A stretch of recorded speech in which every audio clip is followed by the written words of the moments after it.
Hey friends, I'm Sharon Betters and I am the host of the Help and Hope podcast produced by Mark Inc. Ministries. And if you have been listening to the podcast for any length of time, you know that our vision is to offer help and hope, especially to hurting people.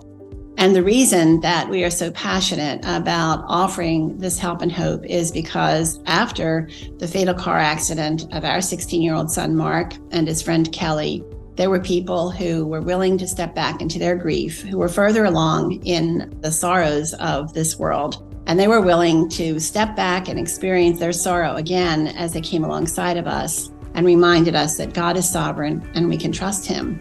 And God kept many of his promises through those who stepped back to help us. And we knew that we wanted to be those people to others coming behind us in life's journey. So we began sharing our story on the podcast, and then we began sharing other stories that offered that same help and hope that only Jesus can give. And so we share stories of people who have experienced really painful life crises, those kinds of things that no one wants to talk about. We don't know how to talk about them. We don't know how to come alongside of those hurting people. And so in each conversation, we not only learn about what the crisis is like to live with, but how to help others who are experiencing the same thing. And that's why I'm so excited to introduce to you my guest today, Lauren Whitman. Lauren is an author, and I'm going to tell you a little bit more about her book in a moment, but she is also a faculty member at the Christian Counseling and Educational Foundation and the developmental editor of CCEF's Journal of Biblical Counseling. And as I said, she's the author of a book, and the book is called A Painful Past, Healing and Moving Forward. And as always, I hope our conversation is going to be like salty peanuts, that by the end of our time together, you're going to say, I've got to get that book, because obviously we can't talk about everything in it. But Lauren is going to give us an insight on what it means to really deal with a painful past, to find a place of peace and comfort. So, Lauren, thank you so much for coming today, for being a part of this podcast. I know you're crazy busy. You're a mom and all those other things that you're doing. We appreciate you so much. So before we dig into our topic, tell us a little bit about your life and something that gives you joy. Yeah, well, thank you so much for having me, Sharon. It's really a privilege. I'm so excited to be here and get a chance to meet you, a fellow author I respect and admire. So very happy to be here.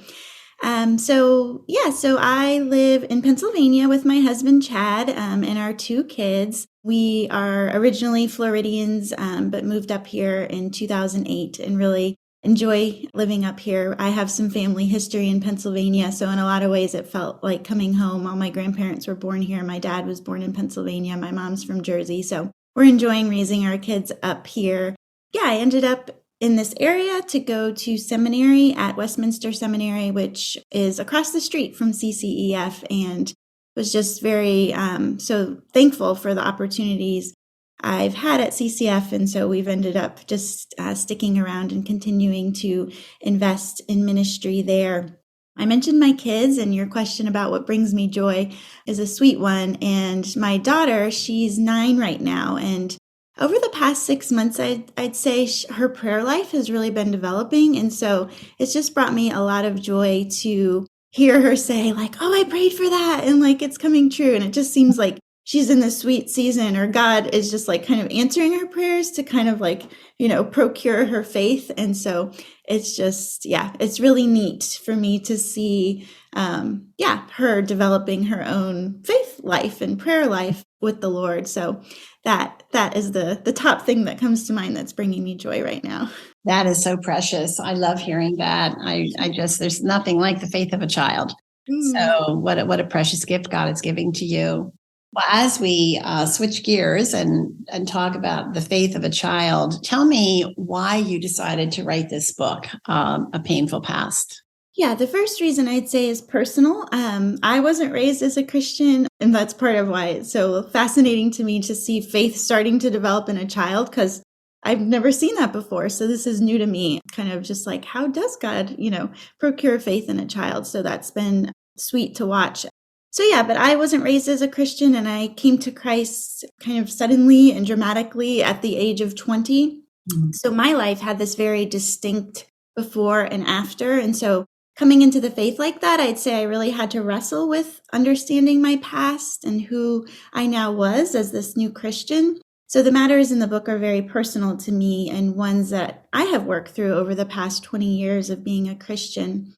The second reason I wrote it is because of my work as a counselor. You know, counselors have the privilege to meet with people and sit with them and hear their stories of hard things that have happened or that they've done. And as a Christian counselor, I have been challenged to think about, how do I help others think about their story? And how do we think about our stories in light of the realities of the gospel and our inheritance in Christ? You know, how does our faith lead us to interpret and make sense of our past? And those aren't philosophical questions, but ones that have real implications for how we see ourselves, how we see God, how we live today, and how we have hope for the future. So I was gripped by the significance of the topic for those reasons as well.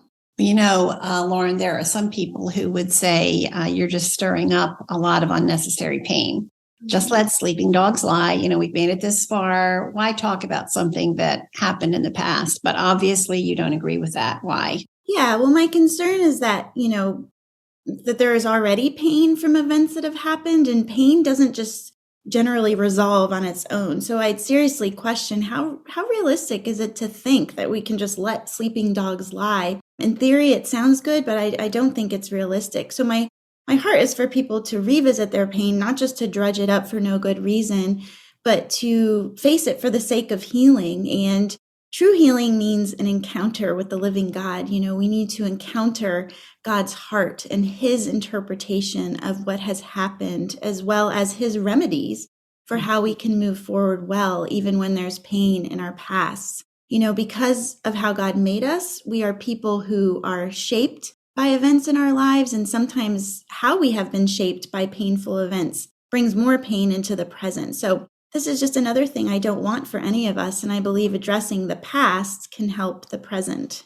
Well, as I think about that, you kind of answered my next question, but you start your book. I love the tender patience of your writing. I mean, you're very kind. You just set a beautiful table that invites readers to come and sit a while and to not feel condemnation or judgment. And you start, it's a devotional book. And frankly, I would see spending several days at least on each page on each day, but you start with the character of God. And it seems to me that somebody reading it at first might think, wait a minute, I'm not here to talk about God's character. I need to talk about what's going on in my soul right now. So expand on that a little bit. You talked about it already, but expand on that a little bit. Why did you think it was important to start there? So yeah, the first, I think, 3 days of the devotional are looking at 3 stories from the gospel accounts of Jesus interacting with people. And before I ask people to revisit their past, which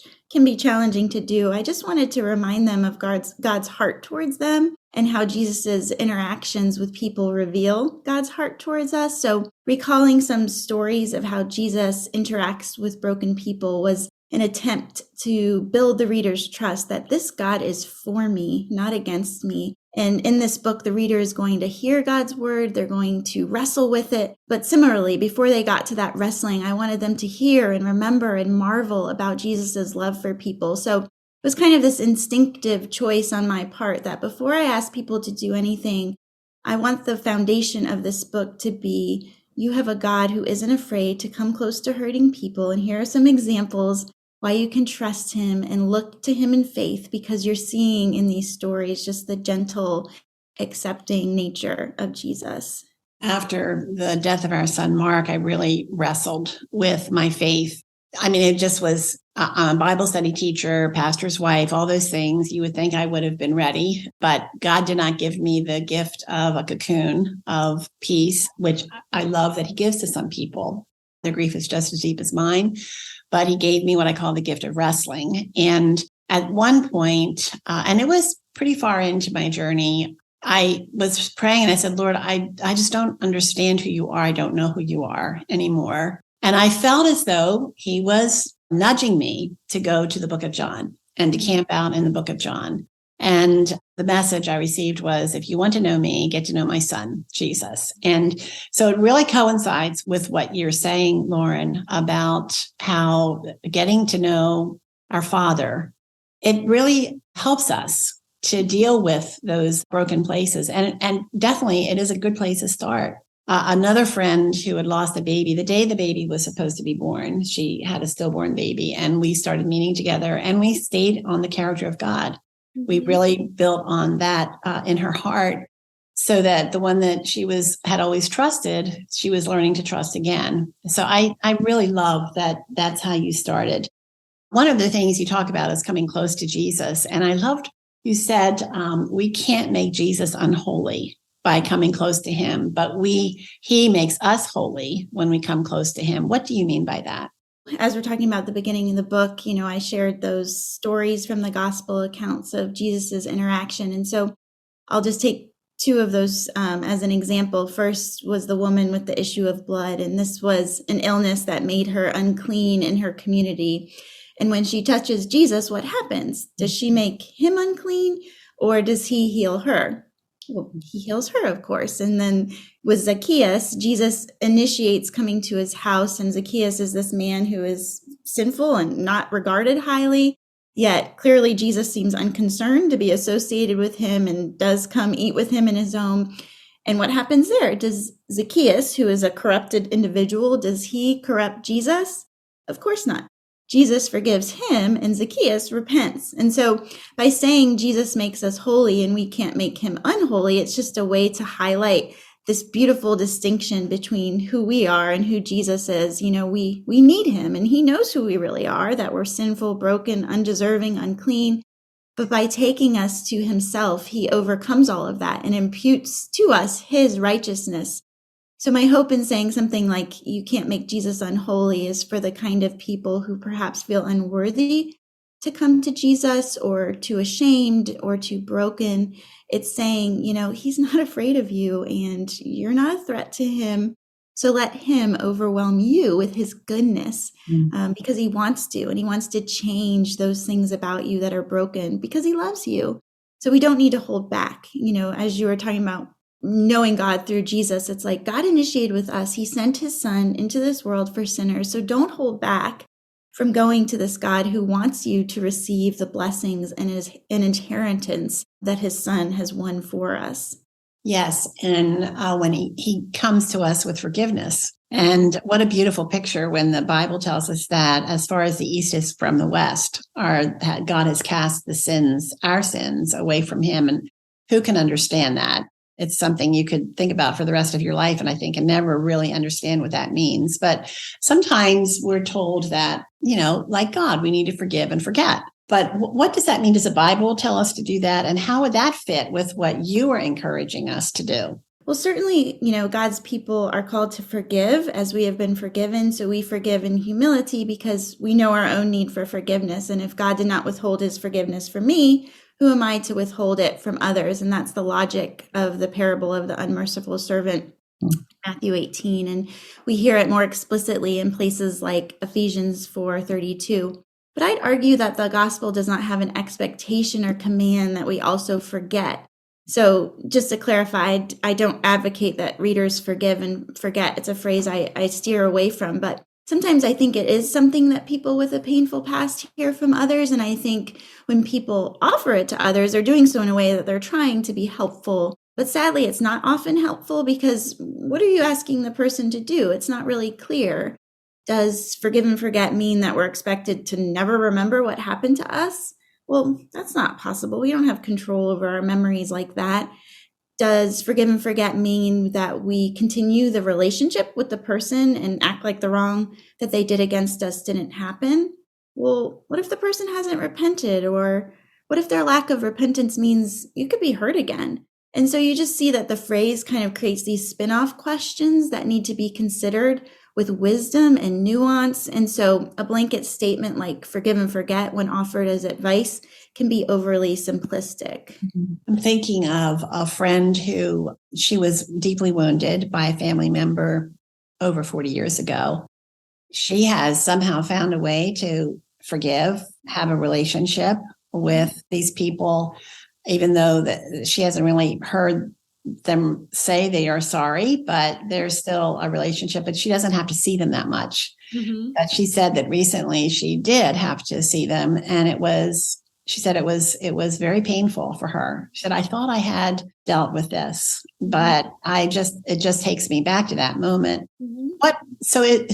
Would dealing with a painful past be a one and done thing, that she should look at herself and say, you're better than this. You should know better. You already took care of this. What's your problem?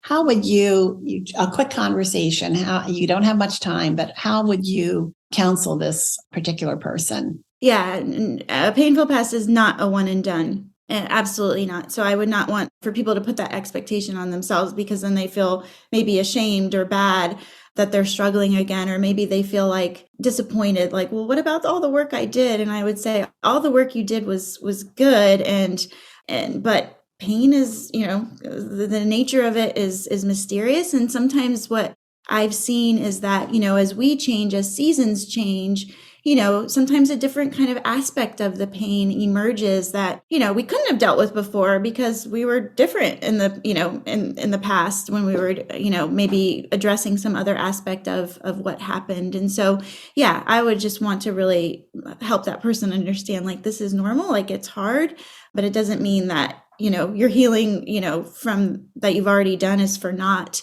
And so, yeah, let's just, think about, what's just happened, and let's deal with it. But it's not an occasion to feel like you failed, or that the things that God has already done aren't still real in terms of your healing journey. It's just a journey. One of the things that you talk about in your book is worship and how critical it is. In fact, at the end, in your prologue, you talk about the importance of worship. And I'm thinking that would really fit. It would fit any time, of course, but with someone who is kind of revisiting those hard places, tell me why why worship is so important for our own personal sake. Yeah, I think worship is, well, first of all, it's like the most human thing we can do, right? Like, God created us for himself. And so it's something that we're meant to do. God designed us to do. So it's just helping us to, like, deeply get in touch with, like, our purpose, who we really are, and more importantly, who God really is. And I think it's helpful because when we have pain, it's tempting for all of us to just kind of, withdraw into our pain, and for that to become consuming, and that's understandable, but worship helps us to look up and out and remember there's more in life. There's more to reality. There's more to me and to what happened other than just what happened, right? And so worship just orients us to the reality of the Lord, and there is someone else in my world, and let me look to him, and let me learn to find comfort in him by thinking about him and focusing on him.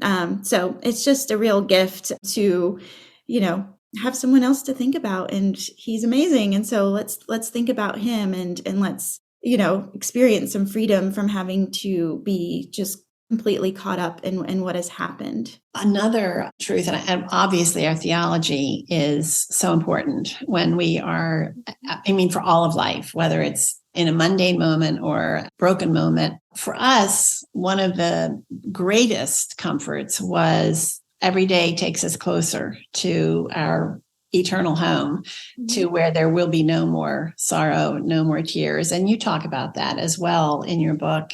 How would you say someone could focus on that without it being, well, it's pie in the sky kind of thing, that somebody else might say, well, okay, it's great for you to think that way, but how about the here and now?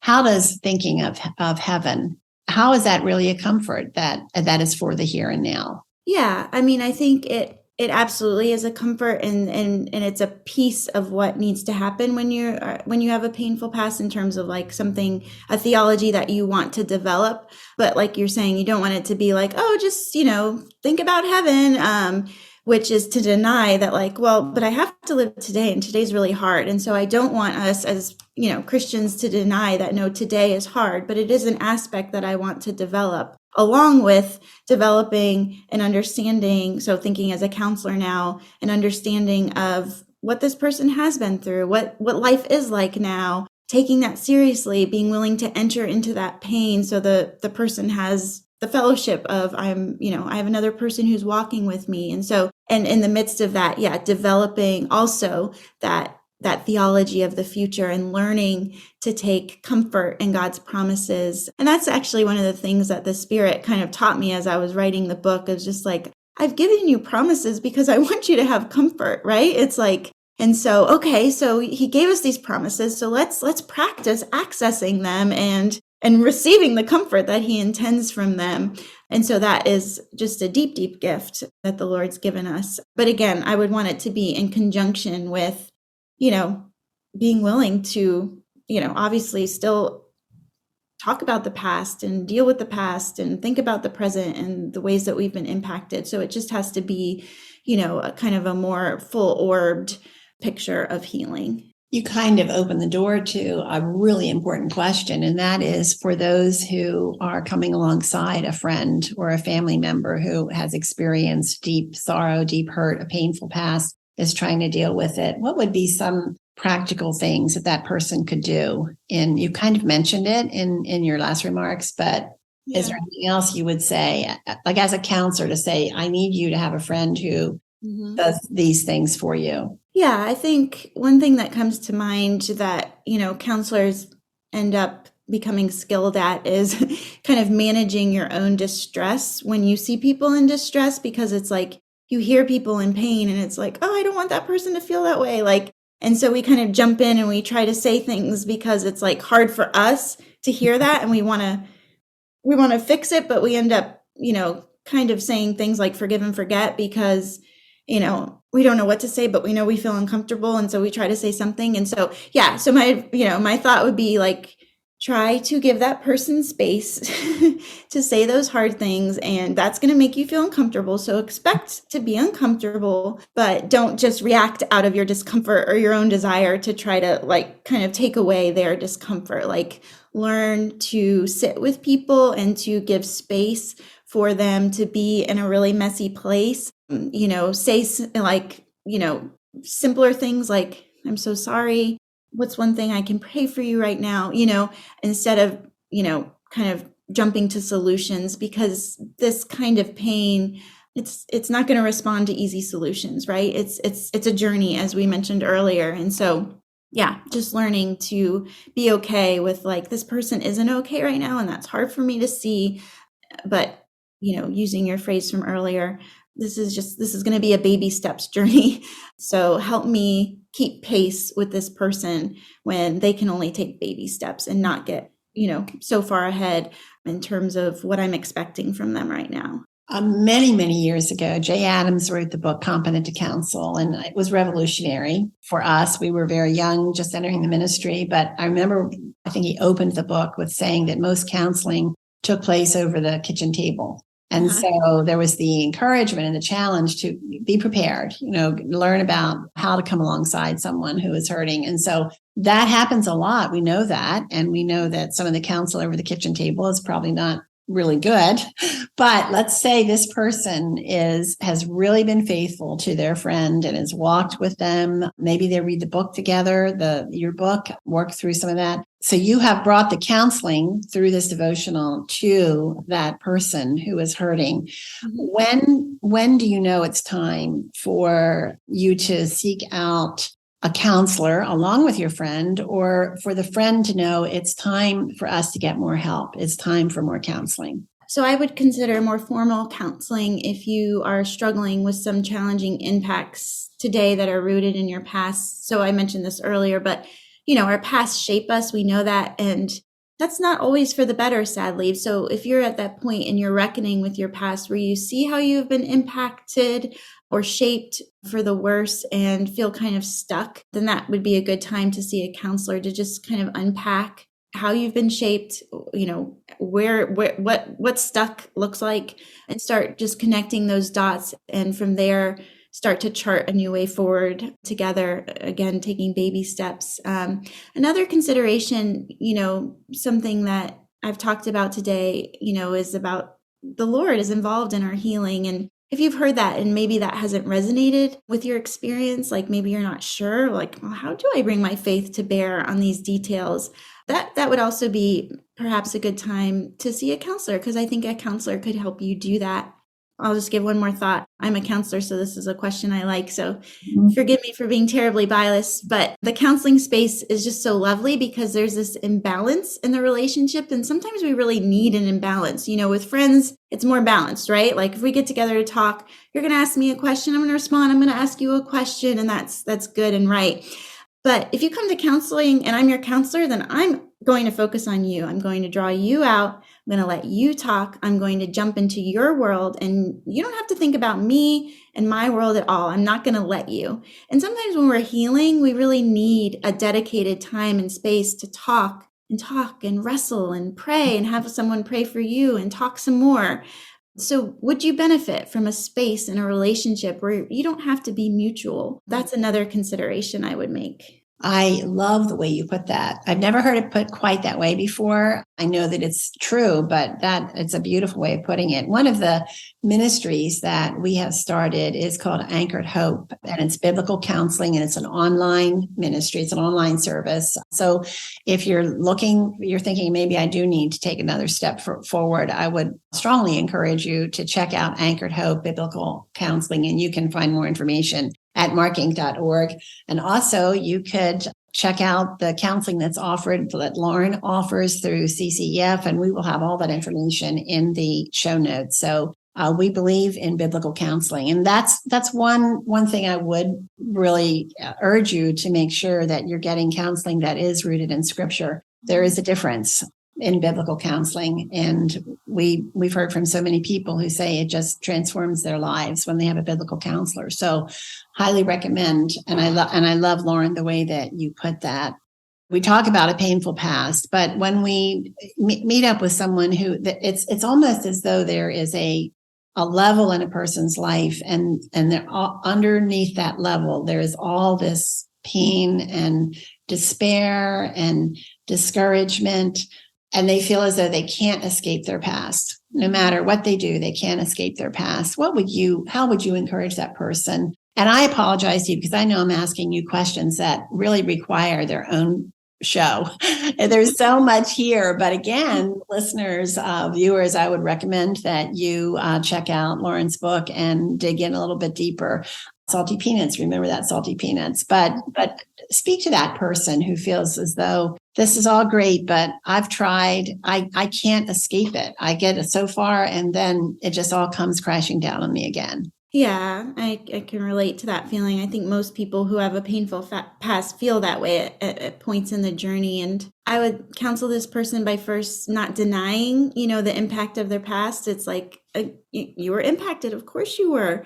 And I'm so sorry that you're feeling trapped. So I'd be kind and compassionate to the suffering of this feeling of not being able to escape. I'd want to understand, what does this feeling of trapped and I can't escape, what is that like for them? Here's some examples from their life when that feeling is especially pronounced. So I'd want to understand really what they mean by that. Maybe I'd also explore, what do you envision escape looking and feeling like? What are they wanting to feel and experience that they aren't?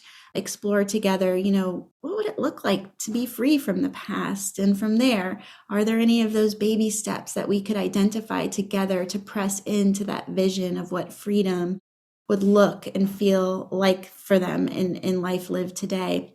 And we mentioned this a little earlier, but I'll come back to it briefly. Just, developing that biblical view of suffering, that First Peter way of understanding that this world is not our home. Our home is in heaven with Christ. So let's grow in hoping and looking forward to that. But again, as I mentioned earlier, being sensitive to not being overly simplistic, but in conjunction with sympathizing, not denying the impact, looking for those small changes, and simultaneously cultivating that love and longing for the day that's coming when Christ wipes away that last tear. I'm just listening to you speak about unpacking some very practical things that a counselor could walk through a hurting person with. And I hope if you're that person who's feeling trapped, that even just the few words that Lauren has just spoken right now gives you hope and encouragement to seek out someone to help you unpack those different, very practical questions. Lauren, as we're wrapping up, I would love for you to speak to that person that we've just been talking about, or someone who has experienced abuse or tragedy that wasn't their fault. Maybe their own mistakes have created great sorrow and great pain. If you could just speak to that person and maybe share one or two scriptures to give them encouragement and comfort to find that peace that God has promised. As we mentioned earlier, worship is so key, and it's that looking up. I lift up my eyes to the hills. Where does my help come from? My help comes from the Lord, the maker of heaven and earth. So, if you are just hanging on, it's an encouragement to look up. You have help. You have a helper, and that helper is the most powerful person in the universe. So remember that, treasure that. You are not on your own. You have someone who wants to help. My small group just finished reading Life Together by Dietrich Bonhoeffer, and the last chapter is on community, and he speaks very passionately about the role that we play as Christian brothers and sisters to mediate Christ's presence to one another. So that would be another encouragement. Is there any way to invite more brothers and sisters into what's going on, to tell them, I'm barely making it here. Can you brainstorm with me what I can do, because I'm just so stuck? Would you let Christ's people mediate Christ's presence to you, his kindness, his compassion, the practical help, his grace, his mercy, because he cares. You are his child, and for you to be suffering in such a deep way is a pain to his heart. Thank you so much, Lauren. It's been wonderful to talk to you. I would love to talk to you more, and I want to highly recommend Lauren's book again, A Painful Past, Healing and Moving Forward. It's a devotional. It's bite-sized pieces, but as I said earlier, I think you might want to spend more than a day in each one of these pieces. There's so much that Lauren offers, so much help and hope, and she has such a kind, tender way of setting the table and inviting us to taste and see that the Lord is good. So Lauren, thank you for writing this book, and thank you so much for being a guest on the Help and Hope podcast. We're going to have a link to Lauren's book and information about how you can contact Lauren in our show notes.